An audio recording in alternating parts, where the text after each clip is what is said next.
Could you imagine being a business owner at the age of 13 years old, where you get all of your friends to work for you and you're making all sorts of money, probably more than most people are making in their 20s and their 30s at 13 years old? Well, if you're interested in that story and extracting all the value that comes from that story and more, you're going to want to listen to this episode of the Just Grow podcast with my good friend, Matt Proud. Matt is the ultimate systems guy, and he knows all about leverage and how to leverage your time so that you can have more time and financial freedom. So if you're looking for either of those, you're definitely going to want to listen to this video and this episode of the Just Grow podcast, because it's a fantastic one, and you're going to learn some things that can help you really leverage yourself and live a more enjoyable life, because Matt lives a very enjoyable life. It's fun to watch. So we'll jump into that here in 1 second. Before we do, got to let you know about the Just Grow podcast live events. If you've not been to one, you're definitely missing out. The energy in this room, the people in this room, it's infectious. There's some incredible people doing big, big things, but with really big hearts. So go to justgrowpodcast.com to learn how you can get on the wait list for the events. And then if you're interested in turning your vision board into a real life movie where it's emotionalized and you can literally transform your brain waves and your brain chemistry so that you are actually programmed for success, you're going to want to get a vision video. It's this new concept that we developed, but we've got lots of testimonials, people 5xing their income, finding dream partners, starting businesses, getting new clients, you name it. Everybody's getting results with these. And it's a really powerful tool. So if you're interested in any of that and see how you can get on the wait list, make sure and go to justgrowvisions.com. But without further ado, let's jump in this interview with Matt Proud. Yeah. I'm just sitting here. Yeah. Hey guys, welcome. Hello. Didn't see you there. Oh, didn't see you there. That's how we should start it. Well, thank you for being here. Of course. After we did not record a 2-hour podcast.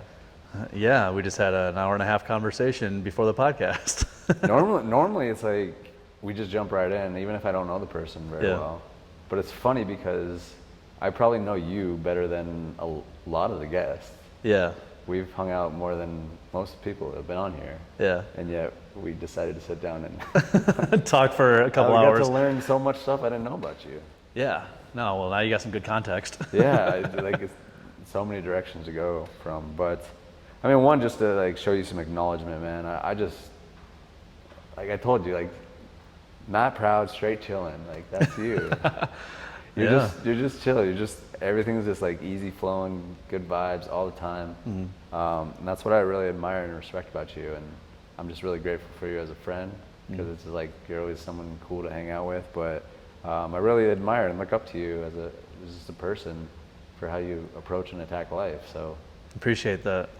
And likewise too. Like I like how you're a man of interest. Like you like to dive into people's lives and see where they're coming from and all that. Like obviously that's something I admire about you. I'd like to be more of that as well, like myself. Like you just are really intent. You know, you have a good intent when you come to people and like asking them the right questions and actually like care about what they're doing in their life. And so like this whole podcast is obviously about that. So it's really cool. Well, thank you. I received that, man. Yeah. It's funny that you say that, because even as we were talking and you're sharing just so many cool stories, a wealth of stories. Yeah. And that's what I realized about a lot of people that come on here. And that's even what I was on a call today and someone said, oh, that person has a wild story. And I was like, I think everyone has a wild story if they share it. Mm-hmm. If they share it, that's right? key. And that's the thing, and I feel like I'm so lucky, because like how often do you get to sit down with a friend? Like just case in point, like we've been friends for a long time, and I knew like 20% of that. Yeah. If that. Mm-hmm. Like how often do we get to sit down and like really hear somebody's story and then let them share it? Like I would have to say, like, because even these podcasts are just scratching the surface, I think. Yeah. Everybody I talk to, I'm like, we could have gone for another couple hours. There's a lot of experience in life, and you can't explain that in an hour. Right. Right. Yeah. Well, I mean, we could just talk like this for the rest of this podcast, but I definitely want to dive into your story, because I think there's definitely a few things that I found incredibly inspiring and just like really cool parts. I mean, you had me cracking up. But I think it's definitely worth sharing how you even started getting into the world of entrepreneurship with the Dairy Queen stuff. Like, let's start there. The Dairy Queen story. Yeah, and then I also want, like, if you can, and I'll interject at points, but I want to like hear what your thoughts are on like why you do have like this even keel about you, how you're just always in like a good vibe and good energy, because I think that's a really key component of entrepreneurship and just being a successful human being, whatever success means to you. I think that's more so just like being happy and fulfilled. But like, where does that come from, and what kind of advice would you give to people that are looking to like have a better energy about them? Yeah, and I love to talk about that too. So I'm glad you brought that up, because I love breaking down, like, because I noticed that about myself too. Like, I don't have any too high of highs and too low of lows, and I'll get in on all that. I definitely know where that stems from too, and I'll get to that. But we'll start with the Dairy Queen story. Yeah, So you want to start there? All right. And so, background as an entrepreneur, for everyone watching and listening, I grew up in the middle of nowhere in Illinois, right? Grew up hardworking, very hardworking, farming, baling hay, milking cows, like in Western Illinois / Iowa, right? Nothing much else going on there besides farming, right? So grew up there, just for context. So the first about 22, 23 years of my life. But when I was 13 years old, at that point, I was already working on the farm pretty much my entire childhood. Like, you start when you're born, essentially, right? 1 year old out there picking corn. But it was hard work. It was very hard work, and which is good because I developed a really strong work ethic from that. But I knew that wasn't what I wanted to do my entire life. I don't know what it was, but I'm like, I don't know if I want to pick corn and bale hay and milk cows my entire life. I'm working all day, every day, and I'm getting by well, farmers usually do, but I'm capped. Like, there's more than life than that. There's more experiences, and there's got to be more leverage out there. That was a big thing for me. Yeah. I'm like, there's got to be more leverage so that way I can make more money, which creates more experiences, and this essentially gives you more life because you have more experiences from that, right? Yeah. Life's not all about money, but sure does help with experiences, right? Yeah. So I started getting curious when I was about 13, all tired out from the farm, right? Yeah. And I lived in a village, right? There wasn't a whole lot going on. And I was talking to you about this before we even started the podcast, but I don't know how or where it stems from, but I've always been the creative kid ever since I was little. And I think it stems from being very artistic, right? And then I was also talking to you about like mathematics, right? To where like the teacher would say, hey, Matt, come solve this division problem on the board. I would go up to the board and I would solve it a completely different way that was taught, but I'd still come up with the same answer. And she'd be like, I don't know how you figure that out, but it's right. And I don't know where that comes from. It's just how my brain works. And so when I got tired of working on the farm and doing all that hard work, I'm like, okay, let me get creative on how I can make money a different way. There has to be an easier way that's more leverage. And keep in mind, I'm 13 years old at this time, right? And so I talked about me figuring out, if you want to make money, find where money's being moved, right? I think that's a key point what we talked about, is like, where is it being moved? Yes. Where's there circulation? Because that's where people are making money. Exactly. Wherever there's movement in money is an opportunity for you to get some of that movement. If money's not moving, it's not being dispersed, which gives you no opportunity to make some of that money. Mm-hmm. So here I am, 13 in a small town, like, where's money being moved? And there was a local Dairy Queen that was my favorite place as a kid. I used to love getting blizzards there. I still go to Dairy Queen today, once a week. I go to Dairy Queen down the street and get myself a blizzard. I'm still in it, right? And that actually, Dairy Queen's what started my entrepreneurial journey. So this Dairy Queen in our town had to make a long story short, we had, there's a bunch of softball fields across the street from this Dairy Queen, and every single summer there would be softball teams from all around the country going to these softball fields to play softball, tournament style, right? And across the street was that Dairy Queen. And so I knew that all the softball teams, their parents, they all went to Dairy Queen after their softball games. So I saw the movement of money.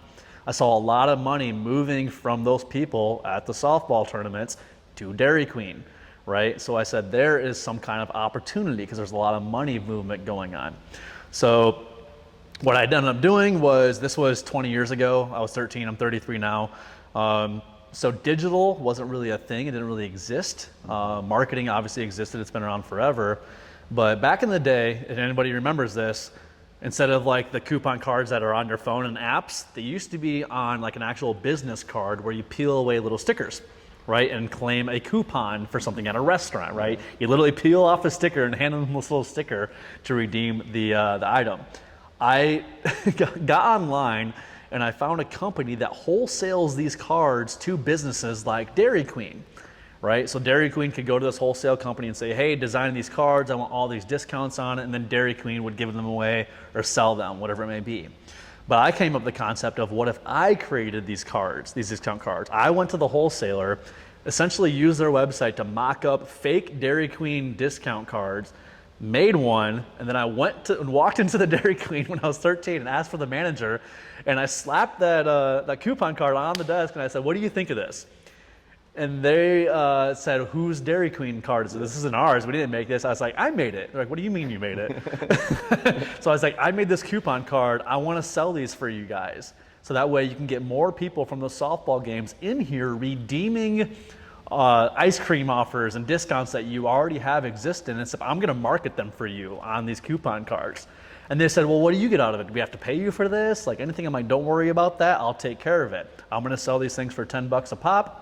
You don't have to pay me anything. Just make sure there's 40 or 50 bucks of savings on these Dairy Queen cards. So that way it's a value to the consumer. They spend 10 bucks. They're going to come to these softball games all summer anyways. They always go to Dairy Queen afterwards anyways. They're going to want to save some money, right? Yeah. And so to get into it, the Dairy Queen said, yes, have at it, young 13-year-old boy. This is cute, type of thing. You had that going for you. Yeah. I was a cute little 13-year-old, right? Said, have at it. So I went home. And I had a little bit of farming money saved up. I ended up ordering 3,000 of these cards. So I essentially spent a little over $2,000 as a 13-year-old, which was like all my farming money I saved up from when I was a kid, on 3,000 Dairy Queen discount cards that I paid 84 cents a piece at wholesale cost to have these cards made. And then I was like, okay, well, I can't sell 3,000 of these by myself. So I went to my junior high and I started contracting affiliate marketers out. Essentially, I would give them a stack of these cards and I'd say, every card you sell at these softball games, I'll give you $5. So I had like 30 junior hires at these softball games selling these coupon cards for me for $10 a pop. They were making $5. I would make the remainder $4 and something because I was only paying 84 cents a card. Sold all 3,000 of those cards in one summer in 3 months, made like 15,000 bucks as a 13-year-old from essentially flipping Dairy Queen coupon cards because I was wholesaling them, and I created like a miniature affiliate marketing company, like contracts and everything. And so that's what started, me into my entrepreneurial journey. Didn't really turn back after that. Yeah, I think that's so cool for, so many reasons. But I think you probably learned a lesson that most entrepreneurs, even myself included, have challenges with, and that's like outsourcing, essentially. Yeah. Delegating. Yep. Delegating and like basically handing a cut over for it. Because I'm just speaking from my experience, but I think a lot of other entrepreneurs feel this way, but they like control. Yeah. They like to hold on to things. Yep. And you practice this, you practice this letting go for like you're able to sell all of them. Maybe not, you don't get to keep all of that, but you keep a good portion of that. It's like taking a cut of a watermelon instead of a cut of a pear, Yeah. something like that, Yep. or something like that, which I think is really powerful because just what you're talking about is the whole concept of leverage. And work. That's the thing. When I did this, I barely had to do any work because everyone else was, right? So not only could I sell all of them and make probably more money if I attempted to do it myself, but if I also did it myself, I would have had to work my butt off the entire time. Yeah. I'd have to do that. So it's like leverage in multiple different ways. Time leverage and now obviously monetary as well. So good. Yeah, it's crazy. I don't know. I was just a creative little 13-year-old. Yeah, and I think maybe that's something I was thinking about as you're describing that. I remember there was somebody that said it could be argued that creativity is more important than intelligence. Yes. And I tend to agree with that. I feel like I've started stepping into more of my creative space, and it's, seems to be serving. And I don't know, I think it really comes from a creative space. I think a big thing, and I talk to like a lot of like consulting clients about this, is creative, messy action will beat analytical, smart, slow action any day of the week. So it's like you're talking about how like sometimes it's better to be more creative than like analytical and smart. I agree with that, because typically smart people overthink things, which means the time they complete things is a lot shorter, right? And the shorter or a lot longer, because they overthink things, right? Yeah. They want things to be perfect, and that creates less action. Less action creates less results, obviously, but also you learn what you should be doing slower. Because if you take fast, messy action and put something out into the marketplace, whatever it may be, you're getting feedback quicker. The quicker you get feedback, the quicker you make a better product, right? The quicker you adjust, the quicker you adapt, the quicker you grow. But if you're too analytical and you overthink that, you don't take that action, you don't get that feedback as fast, which means you're not adjusting and adapting as fast, which means you grow slower. Yeah. So it's like, I always talk about that, and that's what I like to teach, is fast, creative, messy action will get you further than slow, analytical thinking. Does that make sense? I love that. Okay. I think I just had a Yeah. I love to talk about that subject, though. It's so, because I mean, that's where growth really comes from, is actually putting it into practice. Yeah. Because, even just from like a business standpoint, how do you really, because I've even heard people say, oh, we're building out all our systems and processes, but they have no customers and clients. I'm like, how are you building that out? Like, you're not getting feedback. You're not getting that direct feedback from the marketplace. Yep. So it's like, how are you actually learning? How are you building those systems? And I've just noticed that even through the vision videos, is like, I'm learning so much just as new clients come in, and they say one thing, and then we're like, okay, we have to handle that challenge, and then they get further down the pipeline. Okay, we got to handle that challenge, and yeah, it's until you like really start just keep on taking that action, you don't really figure it out as quick. Yeah, and that's something too. It's like, so I'll deny people, like, or clients or businesses or companies, whatever, for consulting, that come to me and they haven't proven their product yet, like at all. They'll say, I have this idea, I want to build my infrastructure. I'm like, you don't need me. You shouldn't be coming to me yet. You don't even know if people want it, right? Like, you haven't even created the product yet. Yeah. And so, like, based off that point, yeah, I do the same stuff, and I think the exact same way. Like, you have to prove that, your product is a product and people want it, and get feedback on that first before you build what you think they want, opposed to what you know they want, right? And a lot of people will do that too. And I think the thing too is, like, they do it out of fear of starting. They're like, oh wait, I'm not ready yet. It's not, my system or my infrastructure's not built yet. I can't talk about my product yet. Right. I think it's a fear of like what's gonna happen after they do actually launch their product. So they extend it out by like, let me build infrastructure first and all that. And it might be subconscious, but that's usually what's going on. Yeah, I think that's very true, because I hear that a lot, especially as we've been diving into this, the vision videos, clarity and all that kind of stuff. People say they have the excuse that they don't know what they want. And I think that comes from not committing to something. It's like it gives you an out. Well, I'm not experiencing the results I want because I don't know what I want. Yeah. Well, if you're just like, okay, well, let me go try a bunch of things and find out through the process, and you just make a commitment, okay, I want to go do that, then, that changes things. But until you like commit, you're not going to know what you want. And I think that's just like an out.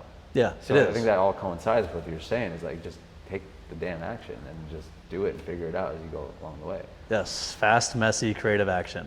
So I always recommend. Let me ask you this, is like, and I'm curious to your answer, because I was kind of like seeing how you were answering some of the questions before, and it was like, it just seems like you're so in the moment and you're just like doing one thing and you're like, okay, I want to try this for a little bit, and I want to try this, I want to try this.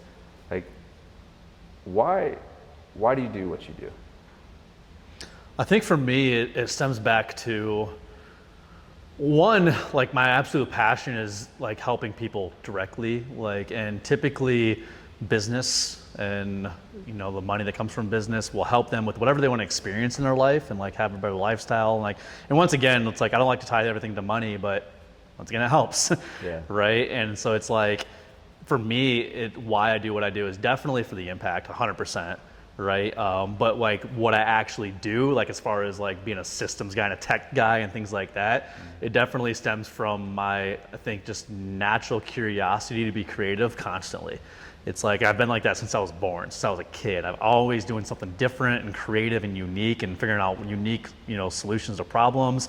And I also was big into art, and so like creating things. And I was talking to you a little bit about like when I was young, I used to picture, because I used to paint and draw a lot when I was young, right? I would picture something in my head and then I would create it, Yeah. right? And then after I created it, I would see it and I'd be like, well, that was in my mind and now it's on canvas, Yeah. right? And I got a lot of fulfillment from that, right? The same exact thing like transferred into what I do as a career and a living, right? I will look at a company or look at my own companies or whatever it may be, right? I'll see a vision of how I can fix, adjust, adapt, make better, and then I will go draw that canvas, right? And then I will see it work, right? And so it's like, I don't know what it is about that, but it's like a unique fulfillment of like, I think casting something from my head to paper that I just got like a unique like fulfillment out of. I think it's, And that directly impacts people, which is my ultimate mission, is helping people, right? Yeah. But that's where it stems from. and I think that's so important. I think that's something to really double down on here is having those creative outlets. About I think it was like about a year ago now, I made a song for the first time, Nice. and I'm not musically inclined. Where's this song at? I mean, it's on my phone. Gotta play it sometime. I thought about it, but it was for me. Like it was for Yeah. me. It wasn't Oh, okay. for anybody else. I mean, maybe I'll share it, and Yeah. I'm happy to share it. I'm proud of it. But the thing I was getting to is that like it was the most fun I've had in quite some time, and it just sparks that creative juice. And again, if we're talking about whether is intelligence or creativity more important, I think obviously they're both important. But like if we're saying on that, if we're subscribing to that thought of creativity is more important than intelligence, like that's why it's so important to practice your creativity and have those outlets, because it is cool. And that's why I just said that I was proud of it. I'm proud of it, maybe not because it's like a #1 Billboard chart, but I'm proud of it because like I took something I had these thoughts in my mind that were really important and meaningful to me, and I got them out in a cool, unique way. Yeah. And I And there's a think- fulfillment behind that. Exactly. Right. I think like too like and like for my advice for people with that too and like they need to do that more. And it comes back to, honestly, because I like to talk about this too, is never lose play. I don't know if you've ever like heard the concept of that. Like, so when you're born, you're a kid, you constantly are in play mode, right? You're always goofing around, playing around. You don't care what anybody thinks, what anybody's doing, you're playing, Yep. right? And then as you become an adult, you set that expectation of like, oh, what are you acting like a kid? Like, why are you being weird? Or like, tidy up. And like, I think the creativity is diluted because of that. Because adults are naturally pressured into less play, which means less creativity. And then so people feel like that pressure, they're afraid to put out that creativity, right? Or to create it, or to create that song, or do whatever it is that they creatively want to do because of societal pressure, right? And that naturally happens as people become adults, is they're like, shamed for being in play mode. But play is proven scientifically to increase happiness as well. The more you quote unquote play, the more creative you are, which increases your happiness level essentially. Yeah. Right. But I think that's all related. How do you play? Like, what's your main go-to plays? Go-to plays. Well, I mean, if you're just hanging out with me, like, and we've done it, Yeah. like hanging on a campfire, we'll start freestyling. like stuff like that. A lot of people are compressed about that, right? That like they're afraid to release it because they feel like people are going to judge them, right? But like, and once again, we've been friends for a long time. Like you've probably seen quirky sides to me. Like I've seen quirky sides to you. Exactly. Like, but that's my play, right? I'm not afraid to be quirky and not afraid to let the like inner child out of me and be just weird sometimes and like do unique things that are just so suppressed to a lot of people. Like they feel like they're gonna get judged from it and like let it out, Yeah, that's such a good point. And I remember that when we went to Papago a while back, and you were talking about that and this whole idea of creation and just staying in that mode of play. And I've been coming back to this a lot just because it's so recent. I have a niece now, a little over 4 months old, and it's cool to be around kids because like just what you said, there's no filter, and they're pure, and there's a lot of play, and just like she's laughing and giggling about literally nothing. Exactly. Just being weird, right? Yeah, and it's such a good reminder.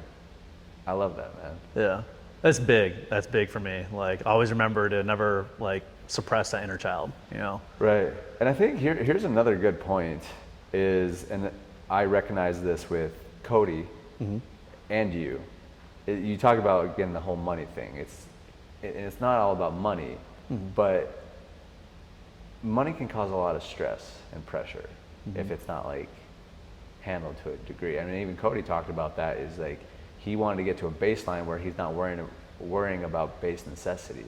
So he got a house and then got a couple roommates that paid for the mortgage so that he didn't have to worry about that. Yep. And so I think that's probably, even just from my perspective, what allows you to be more freed up is like you create systems and you have a lot of leverage in your life, and specifically now, and that's what we talked about, why you're big chilling right now. Yeah. But you have systems set up so that you have some good money coming in pretty automated, so that you're more freed up where you can have that play.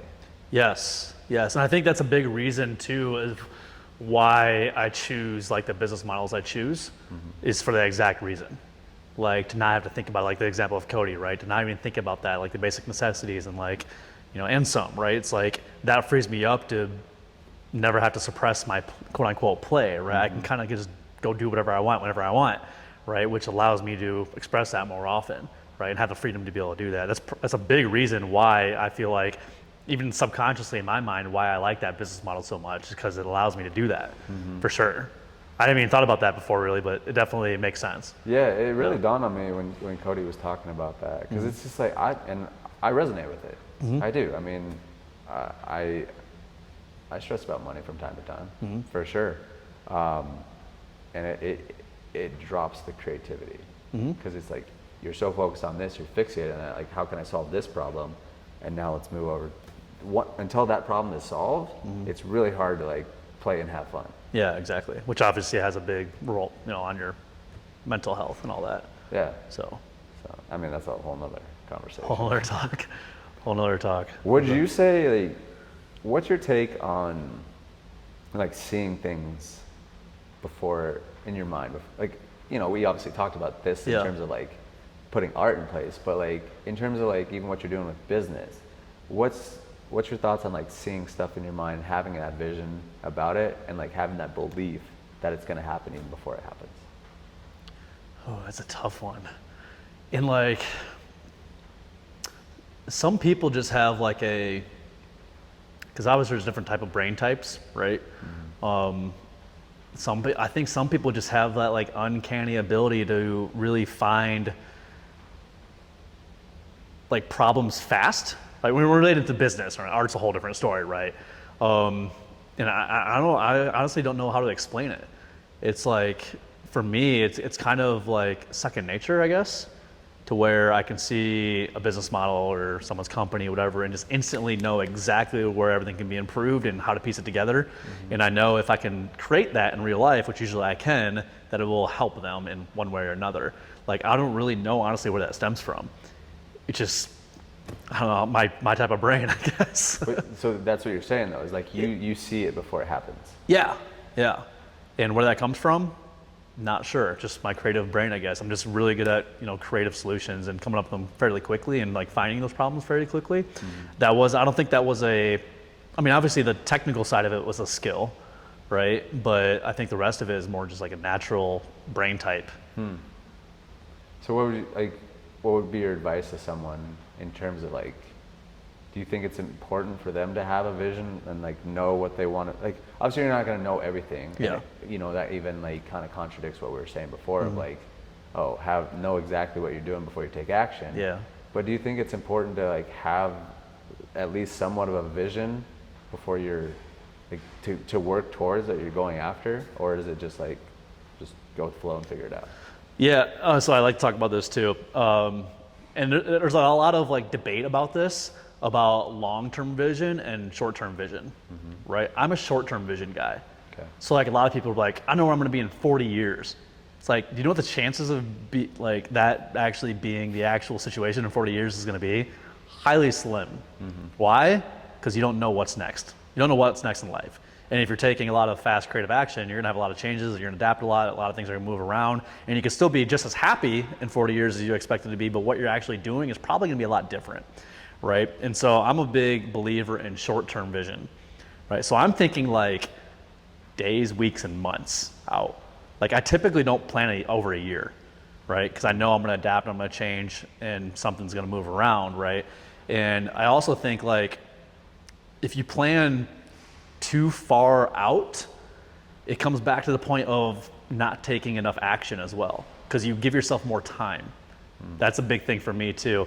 It's kind of like the same thing of if you give someone a week to, or let's say you give someone 6 months to build a house, they're probably going to build that house in 6 months. If you give someone 3 months to build that house, they're probably going to build that house in 3 months. Build the same house, right? But the timeline's different. So like that's kind of my belief when it comes to goals and long-term vision. It's like, why plan 30 years out when you don't even know what you're doing next month? Right? If you plan out that far, you're going to give yourself, you're not going to complete it until that time. That's just how humans work, right? So I like to do really short-term vision and set that like, just a lot shorter than what most people do. But then there's people like, oh, you need to know what you're doing in the next 30 years. Like, I don't know where I'm going to be in 30 years. Yeah. I have no idea. What would you say is something that you kind of look back on and you're like, damn, that was sick. Like I knew I was going to do that before I did it. Man, I think because once again, I'm a short-term planner. Yeah. So I can't really like think of a situation a long time ago that would have predicted where I am right now, because I didn't plan that far out, right? But I think like a general lifestyle is pretty accurate, like of like big chillin', like you're talking about. That's pretty accurate, but that's not like a minute like goal, right? But I definitely had a vision ever since I was little, like of leverage, right? Leveraging in my life to be able to play, right? And experience more of those playful experiences more often and have the freedom to be able to do that. That's probably like the most accurate thing. But as far as like the minute details, I never planned that out because I don't do that long-term type of goal stuff. But the overall like living life situation is pretty accurate, I would say. Because I've always had a dream from when I was little. Like I just want the freedom to be able to create, play, and kind of do whatever I want, right? And here I am, And so would you say that's even maybe, I feel like we're even kind of like working through this. Yeah. Is like, do you think it's important to like, what is important with like a longer term vision? I think, so like with longer term visions, because obviously there's an importance to it, but I don't like when people put minute like details down to it. Like I think for long term vision, and ultimately it's the thing that's probably most important to them is what's going to create them happy, or what's going to make them happy in 30 years, 40 years. Like what's the life situation like? Like not like what's my business going to be doing and like what all the numbers and like that type of goal, right? Like I think it's more so of why do they want that stuff, right? What are they getting out of those minute like small details? More than likely it's something to do with happiness, more than likely, right? Or family. So like maybe having a vision of what their family life's like, right? What they're experiencing. Like, and I've heard something recently, like, let's make experiences cool again, right? Like, I think having that vision of like, in 20 years, I want my family life to be like this.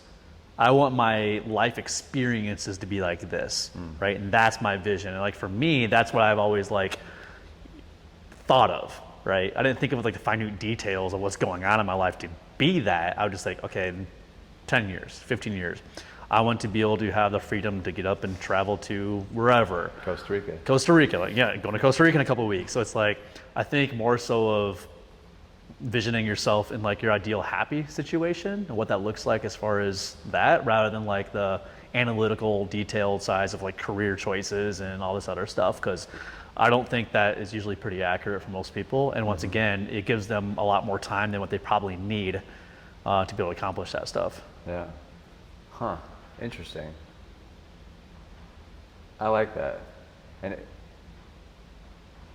would you say that like, the lifestyle you're living, the freedom that you have, is that something that you constantly came back to and was like constantly thinking about? I even saw you like close your eyes. Yeah. Would you go in your mind and visualize this? Yeah, no, for sure, for sure. And yeah, once again, it's not thinking of anything analytical. It's like, what do I want my life experience to be? Which is like, what's going to make me happy? Which is like, so I'm visioning being like literally getting up at any moment in my life and doing whatever I want, basically. It's like, I want to wake up today and fly somewhere. Awesome, I can do it, right? Like, am I taking my family with me? Yes, because I can support that, right? So yeah, no, definitely been like vision casting, right, in your head, you know, and visualizing that. But it's, once again, it's visualizing the experiences, not like anything analytical or numbers. So it's more of a feeling. Yeah. Is it like a lifestyle, but and like happiness, fulfillment, but more about like really how it's making you feel? Yeah, and I think that's the thing too. Is like I'm not only envisioning the experience, but I'm envisioning the feeling. So like earlier when we were talking about, I described it, and like especially the last couple of years, I've been in what I'm calling a euphoric mode. Yeah. Like, yeah, big chill. Like the last few years, I've been very euphoric. Like nothing bothers me, everything's good, complete freedom. Kind of just wake up and do whatever I want to do that day. Like no schedule. I don't have any schedule really. Yeah. Like, you know, and it's been very euphoric. And I think that's what I've always like visioned and like tried to feel when I'm putting that vision out there, rather than just visualizing it. I try to feel it, you know? And I think that's big too, for sure. Because like, what do you feel like in that vision? Exactly. I think that's what it always comes down to. I had a guy on last week, and we were talking about feelings, and I thought this was an interesting correlation because, you know, some people might argue, oh, I mean, you can't see feelings. Like, how do you know these are real? Whatever. But he's like, can we see Wi-Fi? No. Are we using it every day? Is it controlling our lives? It's the same thing. Like, I think it's becoming more popular and well known, the whole like emotional intelligence and feelings and all that kind of stuff. But it is kind of a hard concept to grasp at times because you're like, you can't see it. You can't see it, yeah. It's not tangible, but it governs our life. It does. So talk to us maybe about a little bit more about like what are you doing now? Again, we've been talking about it because we both know what you're doing, but like, because I think you do run a very interesting business model that, at least from what I can tell, like there's obviously a good amount of people that do it, but like I think it is a little bit more or less known, in my opinion. Maybe you disagree, but like your business model, but I think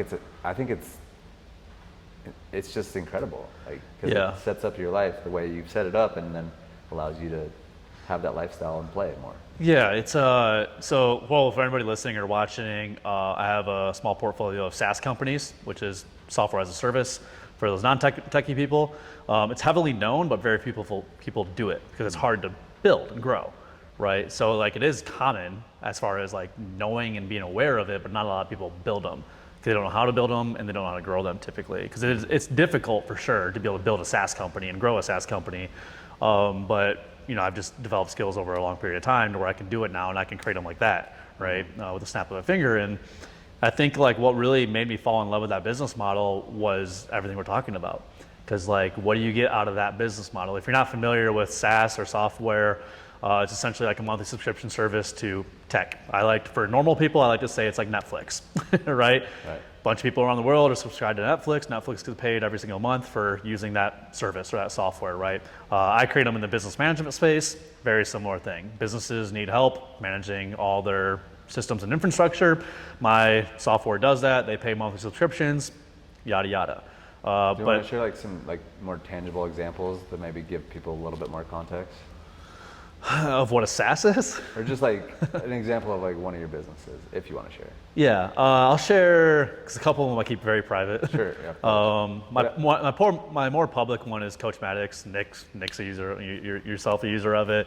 A lot of our friends use it. That's a business management software. Essentially, it helps a business owner, solopreneur, whoever it may be, streamline all the infrastructure and systems that they need to make and track and manage their entire business, from generating leads, managing those leads, creating sales, managing those sales, tracking those sales, managing clients, managing their numbers, all in one place, right? That's what an example of a software, right? A SaaS company. So every business needs it. Every business uses it, right? That's in like as layman's terms, I guess, is like I could put it. Yeah. But I hope that makes sense for people who might not know like what a SaaS is. Right. You know. Yeah, I guess the way I kind of see it, it's like, it's doing things that like a business owner or like his team would do, but it just like automates it.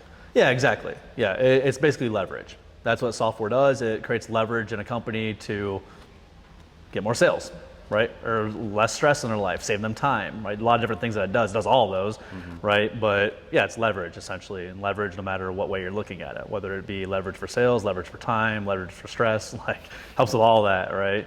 But going back to like why I do that and like what makes me happy to do that type of business model, why I got into it, it's because, and that's what kind of got me into this euphoric stage, is because of the business model that I've created. Because it's a business model that is, we're getting into business talk here, you know, for the business people on the call, Yeah. great. For non-business people, I'm sorry. But SaaS has one of the best margins. Margins are very high. On my SaaS companies, I have about 90 to 95% margins, profit margin. Wow, I did not realize that. Very high, yep. So very few expenses, very high margins. It's very passive. And so it's very consistent income. You can predict your income for months and months and months out. They have the highest return for exits in the like pretty much in the entire business industry. You can get bought out for a lot based on your revenue and recurring, because it's recurring. Investors like that. They can see the numbers. They can see how consistent it is. So it's great for exits. But for someone who builds a SaaS company, and here's the key, is installing the right teams in place to make that company run on top of that very recurring type of business model that's high margins. That's where that freedom comes from. Because all my development teams, all my customer support teams are all in place to where I don't have to do anything in those companies for those companies to run, right? I'm just basically just the visionary behind it, right? And big decision maker behind a lot of the movements, but everyday tasks, like I don't have to be there, right? So on top of the business model that we were talking about, it's just the perfect model for getting in that euphoric stage. Like Yeah. I kind of just, you know, I know what to expect. I know what comes in every month. I have a lot of spare time, like, you know. Big chillin'. Big chillin', yeah. Well, I think I just had a big realization as you're talking, because I've had a lot of conversations recently, and I feel something I've been really understanding lately is that I think entrepreneurship, especially when you get to a certain level, it really comes down to a time and energy game.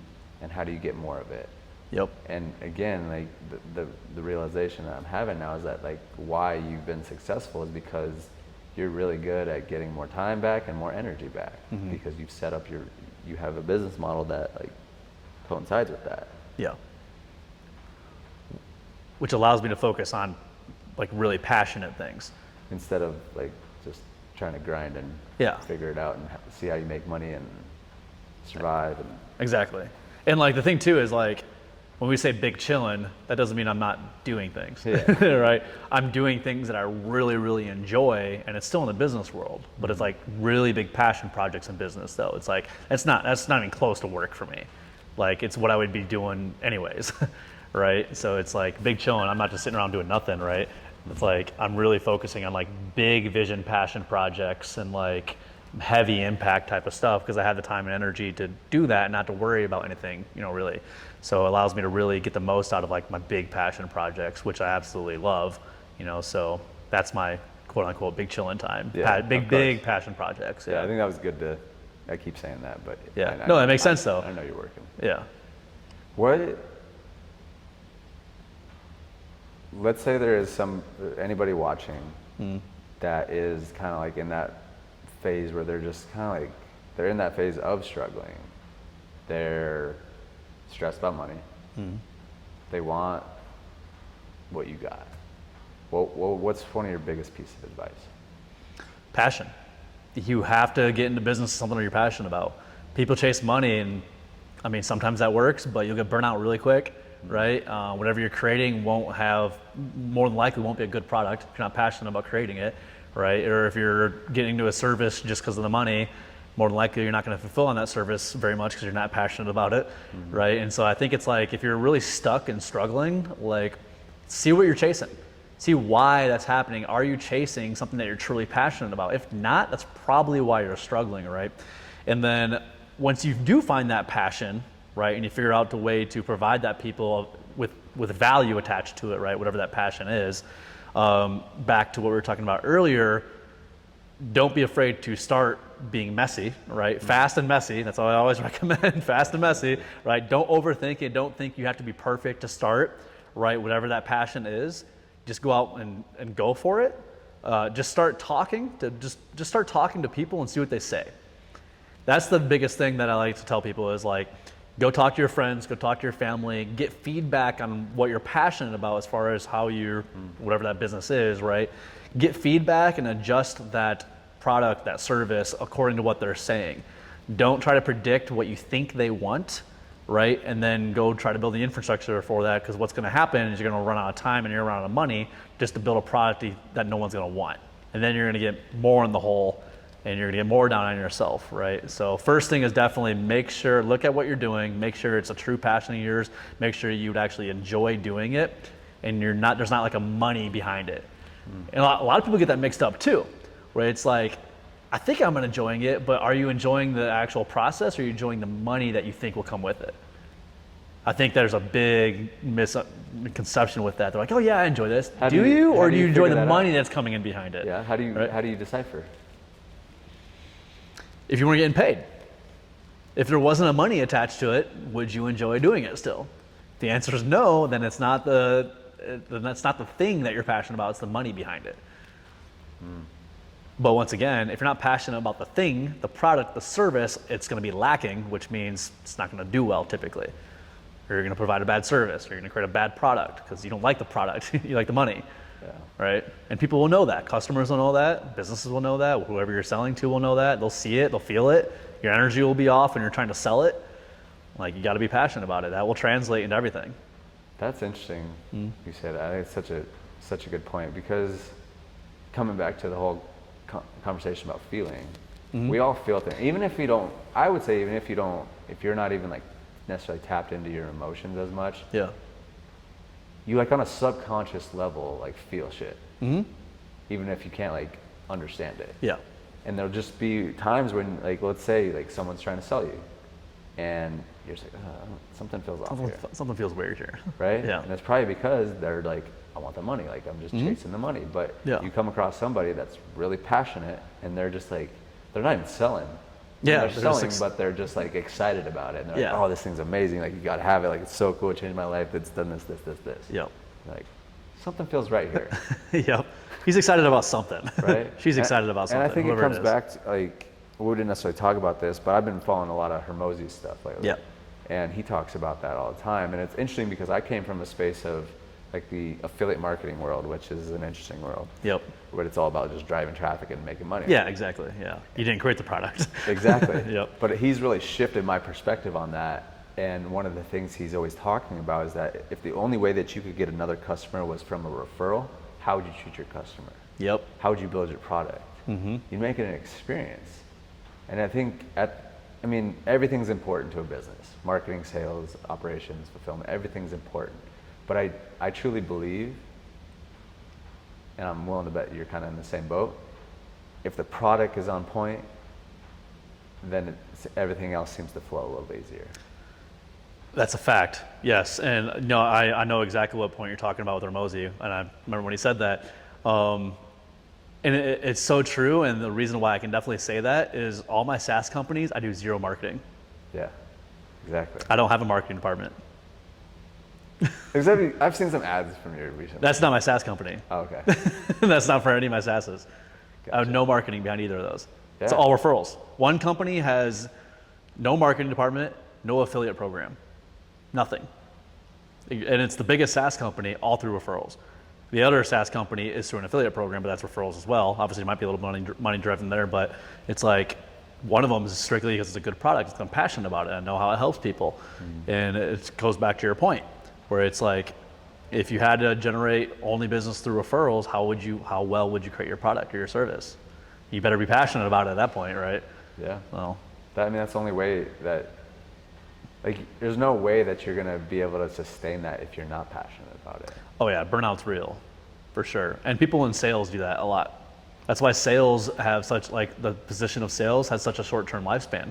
Because typically people come in as a sales position, they're just wanting the money. Yeah. They're just selling someone else's product. They don't really know a whole lot about it typically. Obviously, there's some passionate salespeople out there that believe in the product they're selling, but a lot of them just do it for money. Yeah. And typically salespeople have a lifespan of like 1 to 2 years. And they're like, I'm done. Like, I'm fried, I'm burnt out, like, I can't do this anymore. But that's, because of that point. Yeah. Damn, it's been a good conversation. Yeah, definitely. We could talk for days. Maybe we will at some point. Maybe we will. Couple questions that I like to end up on. One's kind of deep. Are you okay with that? Yeah. We're at Matt Proud's funeral. Oh, yeah. This one. People are standing up. They're saying things about you. What are they saying? Just that he was just a good person, a good-hearted person, like that, and that's what I've always destined to be. Like, treat people well, treat people with respect, like, never be anybody that anybody could talk bad about. That's my goal in life. Is like I don't want to give any reason for anybody to ever talk bad about me. Just that I was a good human being, I was passionate, and that I cared for people.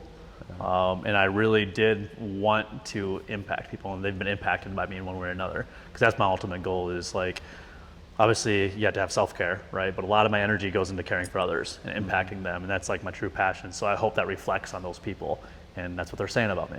Yeah, and they are, dude. It's so cool to like watch you. Appreciate that. This thing died. I told you. We were talking too much Yeah, earlier. no background, that's fine. Yeah, dude. It's like I said, it's cool to watch you, man, and you're just such a good-hearted person. If I'm at your funeral, that's what I'll be saying. Appreciate it. Appreciate it. But yeah, and I told you this too when we were on the bus, and I just think it's cool with like Zach, and you've been able to like create this business and then like bring your friends in to like help them out. Yeah, And I help love them, like, that. Build it like that. That's impact that not many people have. Yeah. And that's why I live. I live for that type of stuff. Like watching true impact like that, like that's what fulfills me, like more than anything in the world. Yeah, it's really cool, man, and like you're doing big things. That obviously, like you're making good money and you're living the lifestyle. But again, like, I think probably the coolest thing is like we talked about at the beginning, is like your vibe, your energy, and like how you transfer that into other people, whether that's through businesses or just being around you, being at a concert or campfire or like. We got a lot of experiences together. A lot more to man. come too, that's for sure. Yeah, for sure, man. So, yeah, I think that's a great answer, and I think it's so true. Yeah. Last question: what does growth mean to you in one word? One word. Discovery. Discovery. Why? Because I think discovery comes from constantly progressing, right? And you can't grow if you're not progressing and discovering new things, right? So, because if you're not doing that, obviously, you're not changing. And so like when we talk about growth and then like being persistent with discovering, when you're discovering, you're constantly learning, which means you're constantly adapting, you're experiencing new experiences, whether it be in health, life, family, travel, right? And if you're experiencing new experiences, you're learning, right? Which means you're growing. So I think discovery that's a good keyword for that, for sure. So discovery in self, or just Everything. discovery in everything? Self, relationships, experiences, just constantly progressing in discovery is going to force you to grow. Yeah. Wow. It's funny. I've obviously asked that question a numerous amount of times. And it's, for the most part, I haven't had too many repeat answers. Yeah. And I've never heard discovery. Oh, glad to be the first. Always thinking outside the box, Mr. Proud. I try. I try. Well, cool, man. Again, thanks for Awesome. being here. Thanks for chatting with me for a while before Yeah. here. Any last things you want to say? Anything like how do people get connected with you? Just through Instagram, at Matt Proud Lifestyle, and I'm sure I'm tagged somewhere. Yeah, we'll put That's fine. No business to plug, nothing like that. Just connect with me on Instagram, say hi. I'm happy to chat with anybody, see how you're doing, and any advice, keep on growing. Yeah, cool, man. Well, thank you, brother. Awesome. Appreciate it. Yeah. Alrighty, ladies and gentlemen, thank you for listening to that episode of the Just Grow podcast. Truly appreciate your time. If you do enjoy that, make sure and leave us a comment here on YouTube or Spotify or iTunes. Leave us a review. It would massively help out. So appreciate your time. If you're interested in the Just Grow Podcast live events, go to justgrowpodcast.com. And if you're interested in turning your vision into a real life movie, head on over to justgrowvisions.com. All right, guys, thanks for listening. We'll talk to you on the next one.